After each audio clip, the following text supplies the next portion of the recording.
nuevas traducciones de la Biblia, y uno de ellos dijo: a mí me gusta más la traducción de mi madre. Los demás le dijeron: pues no sabíamos que tu mamá era una persona tan erudita. ¿Cómo traduce ella la Biblia? Y el hombre contestó: mi madre traduce la Biblia en el vivir cotidiano. Todos se quedaron en silencio, pensativos, y yo creo que todos necesitamos traducir la Biblia en nuestras acciones diarias. Santiago habla acerca de 3 áreas pertinentes de nuestro comportamiento. Son instrucciones que el apóstol nos da porque somos nacidos de nuevo. Veamos otra vez el verso 19. Por esto, mis amados hermanos, todo hombre sea pronto para oír, o sea, sintonícese, tardo para hablar. Eso quiere decir, baje la voz. Tardo para irarse, lo cual quiere decir, sea agradable. Así que veamos primero, sintonícese, pronto para oír, listo para escuchar lo que Dios tiene que decirnos individualmente. Parece que algunas personas son completamente sordas o que escuchan solo lo que les conviene y no oyen la voz de Dios porque sus oídos espirituales están fuera de sintonía. La Biblia dice que debemos ser prontos para escuchar, pero no dice que debemos escuchar todo lo que se dice. Hay cosas que no debemos oírlas. En Marcos 4:24 leemos: mirad lo que oís. Usted no necesita oír todo lo que se dice. Usted no necesita hacer de sus oídos tarros de basura en donde todo el mundo bota sus chismes y sus habladurías. Usted no necesita escuchar cada filosofía humanista y pagana. Por eso Jesús dijo: mirad lo que oís. Cuando Santiago habla de ser prontos para oír, ¿qué quiere decir? Que hay que ser rápidos para captar los impulsos del Espíritu Santo, rápidos en escuchar la palabra de Dios, rápidos en oír la voz de Dios. ¿Está usted listo para oír la voz de Dios este momento? El problema con mucha gente es que no está escuchando. No es que Dios no esté hablando. El problema es que nosotros no estamos escuchando. Dios nos habla por medio de su palabra, la Biblia. ¿Tiene usted una Biblia? ¿La lee? ¿La conoce? ¿La estudia y medita en ella? Si su respuesta es no a estas preguntas, ¿por qué no? ¿Usted dice ser cristiano? La Biblia es la palabra de Dios para usted. Por lo tanto, no es paradójico que usted quiere conocer la voluntad de Dios, pero no lee su palabra ni su corazón está listo para escuchar su voz. Tengo aquí 5 preguntas que quiero que se las haga a usted mismo. Primera, ¿hay una lección que debo aprender? Segunda, ¿hay una bendición que debo disfrutar? Tercera, ¿hay un mandamiento que debo obedecer? Cuarta, ¿hay un pecado que debo evitar? Y quinta, ¿hay una verdad que debo llevar y compartir? Verá, Dios me ha llamado a mí para predicar. Y no lo digo por vanidad ni orgullo. Dios me ha dado la habilidad y la sabiduría espiritual para predicar su palabra. Si no fuera así, yo sería un usurpador de una extraordinaria responsabilidad a la que Dios me ha llamado.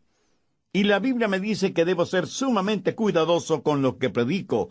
El apóstol Pedro dijo: si alguno habla, hable conforme a la palabra de Dios. Pero así como es mi responsabilidad el hablar conforme a la palabra de Dios, es su responsabilidad, amigo oyente, el estar preparado para escuchar el mensaje de la palabra de Dios. Tengo el derecho de esperar que usted esté preparado para oír, así como usted tiene el derecho de esperar el que yo esté preparado para predicar. ¿No le parece? Sí, yo sé que no soy el mejor predicador del mundo y estoy muy convencido de esa realidad. Sé que hay muchos otros siervos predicadores que son verdaderos eruditos bíblicos, pero escúcheme. Aunque sé que otros pueden predicar mejor que yo, nadie, absolutamente nadie puede predicar un mejor evangelio, porque el evangelio es uno solo. Y si alguien cree el evangelio de los falsos maestros, pastores y profetas, la Biblia dice: sea anatema. Dios habla por medio de las Escrituras. Dios habla por medio de mensajes como este que está escuchando. Dios habla por medio de su Espíritu Santo. Por eso la Biblia dice, el que tenga oídos para oír, oiga. Muchos no han aprendido a estar quietos y a escuchar lo que Dios diga en los momentos de meditación, de devociones personales. Ahora tengo una advertencia.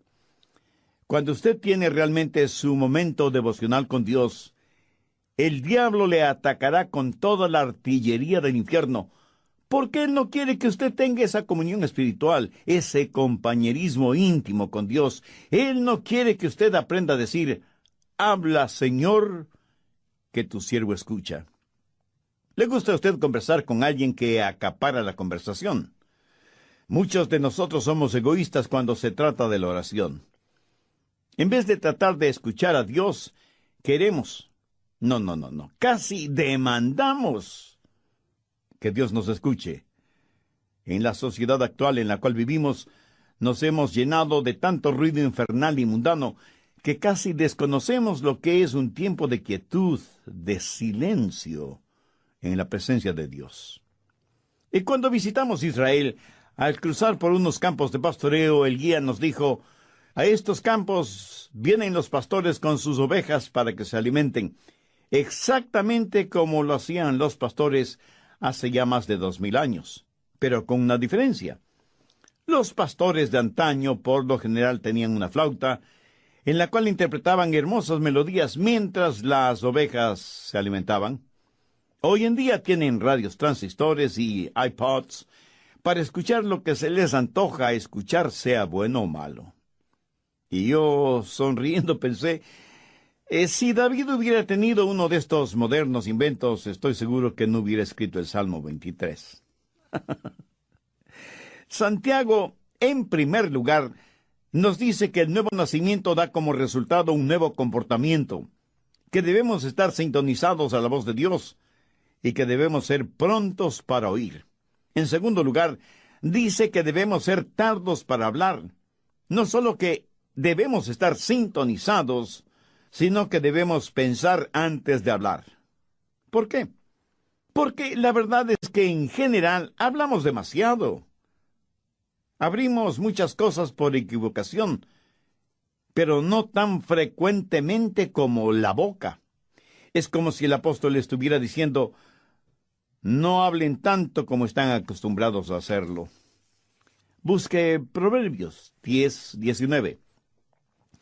En las muchas palabras no falta pecado, mas el que refrena sus labios es prudente. Matemáticamente existe la posibilidad de que mientras más hable, más pronto está a pecar con su boca. En Proverbios 17:27 y 28 leemos, el que ahorra sus palabras tiene sabiduría.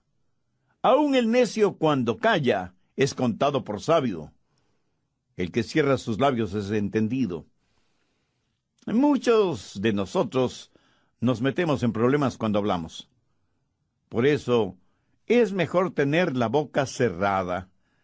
Eclesiastés 5:3 dice, porque de la mucha ocupación viene el sueño, y de la multitud de palabras la voz del necio. Mientras más una persona habla, a veces más proclama la necedad de su corazón. Alguien dijo que es mejor tener la boca cerrada y dejar que los demás piensen que uno es un tonto, que comenzar a hablar y remover cualquier duda al respecto. Los rabinos suelen decir y señalar que el hombre tiene 2 oídos y una boca. Los oídos siempre deben estar abiertos y la boca cerrada, reteniendo en esa bóveda, tras los barrotes de marfil que son los dientes, a la lengua. Debemos escuchar 2 veces más de lo que hablamos, pero la realidad es todo lo contrario. Mateo.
12:36.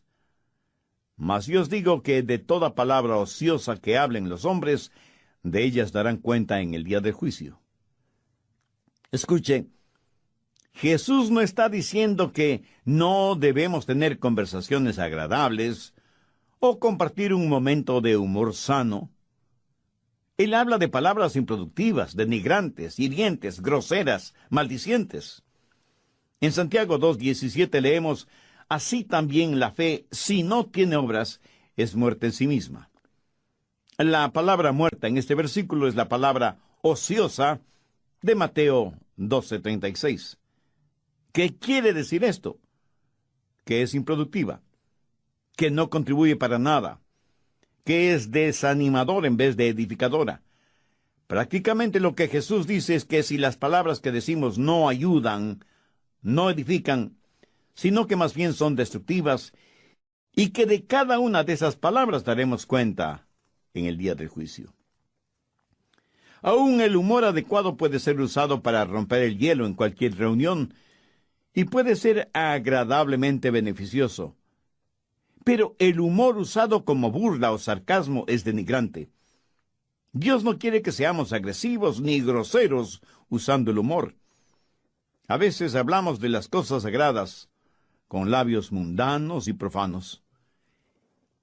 En el capítulo 13 de Mateo, los fariseos habían acusado a Jesús de que echaba fuera a los demonios por el poder de Beelzebú, el príncipe de los demonios.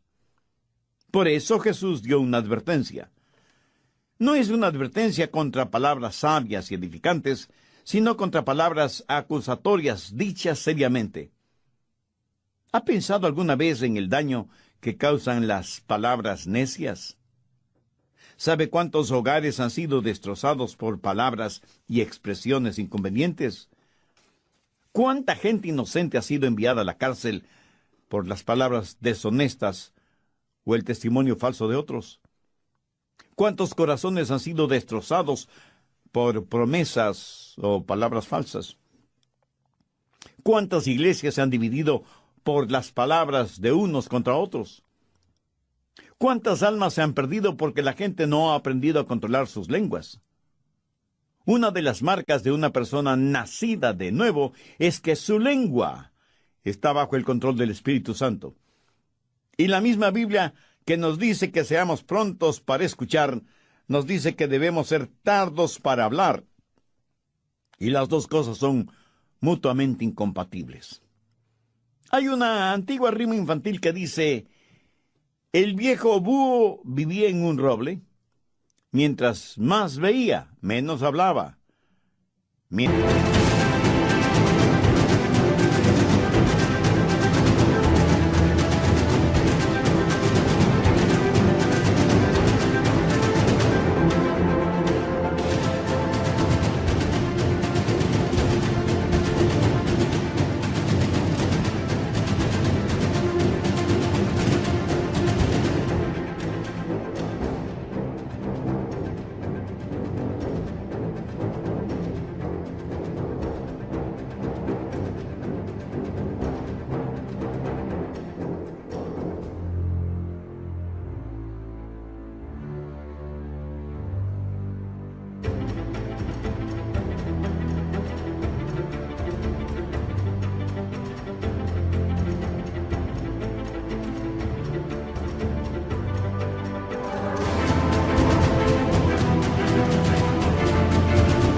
Mientras menos hablaba, más escuchaba.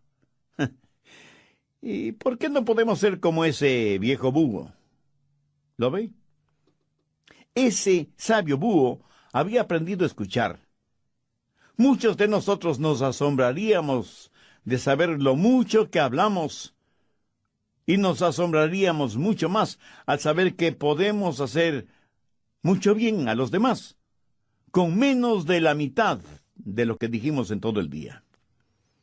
Salmo 141:3.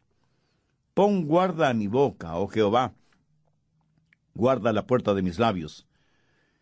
Esta es una sabia manera de pedir ayuda a Dios para controlar sus palabras, de estar consciente de las cosas que dice.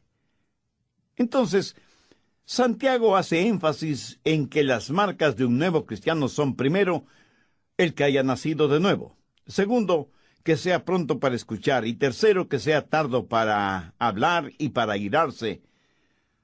No solo debe estar en sintonía y bajar la voz, sino que debe ser agradable. Y el ser agradable no es más que la suma, el amalgamiento de las dos primeras características. Cuando una persona comienza a escuchar más y hablar menos, afecta su temperamento porque aprende a controlar su corazón. Porque cuando sus pensamientos son controlados y su lengua es controlada, entonces su temperamento es controlado. Por eso Santiago dice que debemos ser lentos para la ira. Tal vez los jovencitos modernos no sepan lo que ira significa. Sencillamente significa perder control de su temperamento. Por eso la advertencia de ser lentos para irarse. Nunca debemos perder nuestro temperamento. Pero ¿sabe una cosa? En verdad no es que perdemos nuestro temperamento. Más bien, lo encontramos. La Biblia nos dice que nunca debemos enojarnos. Y quiero que entienda esto muy claramente. Veamos lo que dice Efesios 4:26. Airaos, pero no pequéis. Es pecado cuando su enojo se transforma en ira. Jesús se enojó, pero no pecó. Algunos piensan que Jesús nunca se enojó. Algunos piensan de él como si hubiera sido un robot espiritual, con leche en vez de sangre en sus venas. Jesús, el Dios hombre y el hombre Dios, se enojó. Busque Marcos 3:5.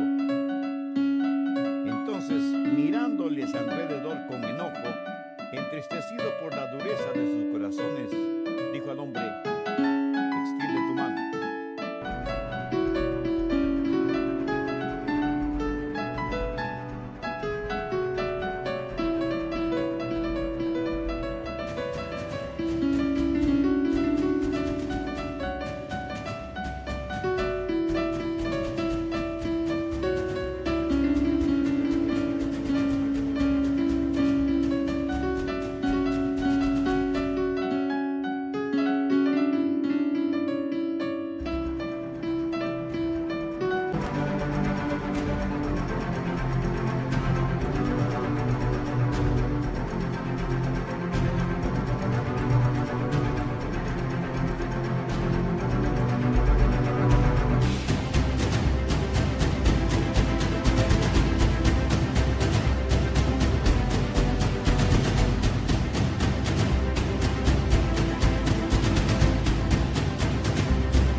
Y él la extendió, y la mano le fue restaurada, sana.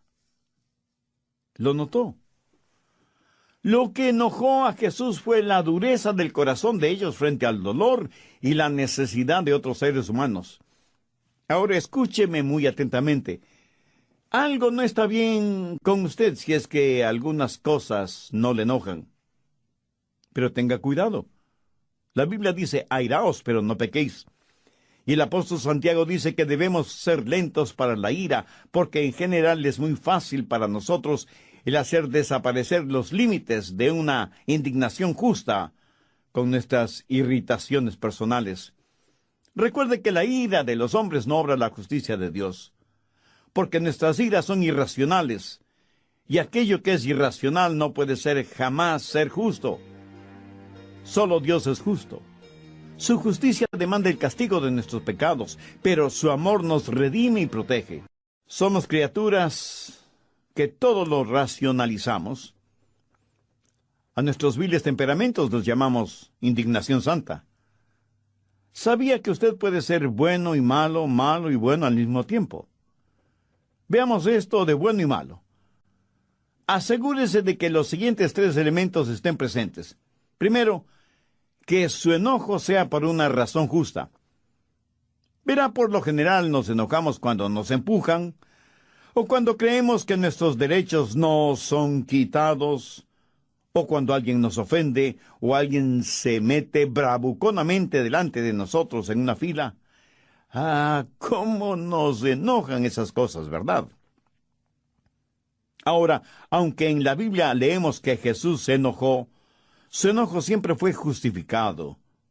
No hay ninguna expresión derogatoria contra otras personas, excepto los fariseos y los publicanos. Pero cuando Jesús en forma personal fue maltratado, insultado, golpeado y finalmente crucificado, jamás pronunció una palabra de enojo. Más bien desde la cruz dijo a su Padre que perdonara a aquellos que le hicieron lo que le hicieron, porque no sabían lo que hacían. La mayoría de nosotros nos enojamos cuando alguien nos hace daño. Jesús se enojó cuando vio sufrir a otros seres humanos.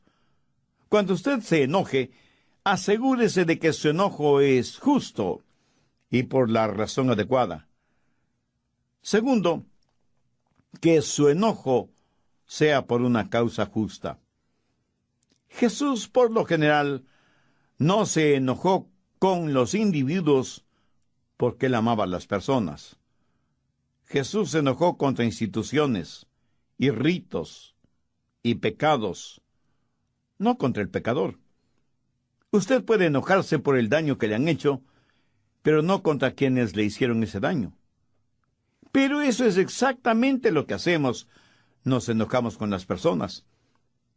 Y si bien es cierto que Jesús se enojó frente a corazones endurecidos y demostró físicamente su enojo contra los que habían hecho de la casa de su padre un mercado de ladrones, sin embargo, él fue compasivo y tierno con aquellos que estaban esclavizados por sus pecados.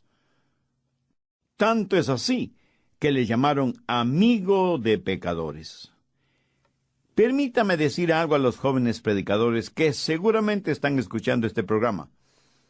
Espero que en sus ministerios ustedes prediquen contra el licor, drogas, pornografía, homosexualismo y todo lo demás, pero que lo hagan con firmeza y con convicción, no carente de compasión. Prediquen firmemente, contundentemente contra el pecado, pero amen profundamente al pecador. Enójese, sienta iras contra el pecado, pero ame sin restricciones al pecador. Porque eso es exactamente lo que el Señor Jesucristo hizo, y nosotros, si somos hijos suyos, no debemos hacer menos. Jesús se enojó por la razón justa y por la causa correcta. En tercer lugar, se enojó de la manera adecuada. Su enojo le hizo parte de la solución, sin agrandar más el problema. Mi amigo, cuando usted pierde su temperamento, de ninguna manera podrá ser parte de la solución, sino que se vuelve parte del problema. Recuerde que, como dice Santiago, la ira del hombre no obra la justicia de Dios. Cuando es el enojo de Dios, cuando el enojo es santo, entonces la justicia de Dios hará su obra. Es mejor aprender que cuando levantamos nuestra voz, también debemos levantar nuestras manos y hacer algo acerca de la situación. No se requiere ser muy inteligente para criticar.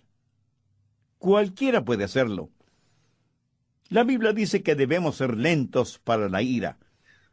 Al respecto, tenga mucho cuidado, porque hay muchas formas de disipación que pueden hacer daño a su testimonio, matar su influencia y revelar su carácter, mucho más que su enojo o su temperamento tipo fósforo. ¿Quiere que le diga lo que la Biblia dice acerca de su temperamento? ¿Y qué es lo que eso prueba acerca de usted? Si usted tiene un fusible cortito, si usted es la clase de persona que explosiona por cualquier cosita, primero, usted es una persona que tiene una mente necia. Busque Eclesiastés 7:9. No te apresures en tu espíritu a enojarte, porque el enojo reposa en el seno de los necios. Y no vaya por ahí haciendo flamear su orgullosa superioridad intelectual, porque la Biblia dice que si usted es dado al enojo, usted no es nada más que un necio. Segundo, usted es una persona de carácter débil. Proverbios 16:32. Mejor es el que tarda en airarse que el fuerte, y el que se enseñorea de su espíritu que el que toma una ciudad. Algunos piensan que ser rápidos para enojarse y tener un temperamento violento es una señal de fortaleza. Algunos son verdaderos bravucones en sus casas, rompiendo y tirando las cosas al suelo, golpeando a sus esposas e hijos, manejando su vehículo como un verdadero maniático, cuando otro vehículo se le cruza súbitamente en la carretera. Lo que usted considera una señal de fortaleza, en realidad es un signo de infantilidad, de falta de madurez. Actúa como un bebé con un ataque temperamental. ¿Qué es lo que dice Eclesiastés 16:32? Mejor es el que tarda en airarse que el fuerte, y el que se enseñorea de su espíritu que el que toma una ciudad. Cuando usted se enoja y pierde el control, está abriendo la puerta a toda clase de pecados que normalmente no los cometería. Dice cosas que usted sabe que no debe decirlas, y hace cosas que usted sabe no debe hacerlas. Busque Proverbios 29:22. El hombre iracundo levanta contiendas, y el furioso muchas veces peca. Cuando usted está furioso, sus pecados se van a multiplicar más de lo que usted piensa. Hará cosas negativas que ya no podrá deshacer. Dirá palabras que usted haría lo que fuera para no haberlas dicho. El momento que usted pierde su ecuanimidad mental, pierde el control de sus palabras y de sus acciones. Pero esto no le disculpa ni justifica delante de Dios. El hombre iracundo levanta contiendas y el furioso muchas veces peca. Alguien dijo que el enojo es como una piedra lanzada contra un nido de avispas. La analogía es clara y contundente. Sea iracundo y furioso, y se verá atacado por toda clase de pecados o transgresiones. Ahora, ¿cómo enfrentar, cómo manejar el enojo? Pues empiece tratándolo como lo que es: pecado. ¿Sabe que algunas personas se enorgullecen de su temperamento volátil? Y no solo que se enorgullecen, sino que lo razonan, lo justifican y dicen: es que todos en nuestra familia somos pelirrojos. Mi amigo, es un mito científico aquello que el color del cabello determine el temperamento. Otros, en cambio, dicen: mi carácter es hereditario, lo temperamental lo heredé de mi padre. Eso puede ser cierto si es que su padre es el diablo. Y unos cuantos más dicen: mis explosiones temperamentales son muy rápidas, me calmo casi enseguida. Un hombre con una subametralladora dispara indiscriminadamente contra una multitud. Ese acto dura solo unos segundos, pero ha dejado muertos y heridos. Y no solo se ha perdido vidas humanas, sino que muchos hogares quedan destrozados. Tratamos de razonar, justificar nuestro enojo, nuestro temperamento. A veces hasta lo minimizamos y hacemos bromas como si fuera algo gracioso. El enojo no es una debilidad, es una maldad. Un temperamento violento tiene que ser visto como un temperamento vil. Y aunque usted no lo crea, lo que usted dice y actúa bajo la influencia de su enojo y su temperamento volátil, eso es lo que usted es. Porque todo esto que está dentro de usted sale a la superficie. ¿Quiere saber lo que hay en su corazón? pues ponga atención a lo que dice y hace en un momento de enojo. Si usted está lleno de Jesús, Jesús le saldrá hasta por los poros de la piel. Y permítame decirle algo más. Usted no puede juzgar a una persona por lo que es, por sus acciones, porque esa persona puede haber planificado esas acciones. Pero mire sus reacciones a las cosas que no ha planificado, y usted sabrá con toda certeza de qué está llena esa persona. La única manera de controlar un temperamento descontrolado es teniendo el corazón lleno de Jesucristo. Como usted ya se habrá dado cuenta, Santiago es eminentemente práctico al aconsejar. Y aquí encontramos una pequeña pero fuerte cadena de 3 eslabones: sintonizar, bajar la voz y ser agradable. Verá, cuando comienzo a escuchar, cuando dejo de monopolizar la conversación, entonces aprendo a controlar mi temperamento, porque mis pensamientos y mis palabras tienen una forma de animar mi espíritu. ¿Sabía que usted puede animar a su espíritu con sus propias palabras? ¿Sabe que cuando verbaliza cosas buenas, usted se siente bien? Y que cuando verbaliza cosas negativas, usted se siente mal. Muchos de ustedes, si tienen la tendencia a argumentar con su cónyuge, por lo menos sea cuidadosa con sus palabras. Se sorprendería al saber cómo sus palabras controlan su espíritu. Muchas veces hablamos sin pensar, pero después de que hemos dicho ciertas palabras, tenemos la tendencia a vivir esas cosas. Veamos lo que dice Proverbios 15:1. La blanda respuesta quita la ira, mas la palabra áspera hace subir el furor. Así que cuando escucha más y habla menos, descubrirá que tiene más control sobre su espíritu. Una palabra descomedida puede empezar un pleito. Una palabra cruel puede arruinar una vida. Una palabra amarga puede inyectar veneno. Una palabra brutal puede aniquilar una vida. Una palabra comedida será como un remedio. Una palabra gozosa puede iluminar el día. Una palabra a tiempo puede sanar heridas. Una palabra de amor es una palabra bendecida. Y todo esto es posible porque hemos nacido de nuevo. Todo es posible por medio del Señor Jesucristo. Mi amigo, escúcheme. Jesucristo no vino para hacernos personas buenitas.